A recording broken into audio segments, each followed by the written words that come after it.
Hello po, good morning. So, nandito po tayo ngayon sa Sumulong Highway, Antipolo. So, meron po tayo ditong property na for sale.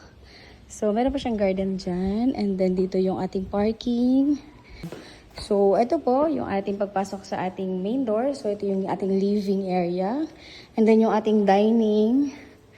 And of course, yung ating beautiful kitchen. Meron tayo ditong bedroom sa baba. And then, yung ating powder room. Now, proceed po tayo sa ating second floor. Sa second floor po, meron tayo ditong 3 bedrooms. Bedroom, may sariling toilet and bath. At saka po, meron ding built-in cabinet. And then, sa second bedroom, same po sa first bedroom natin. And then, may sariling toilet and bath. Master's bedroom. So, ito yung ating master's bedroom.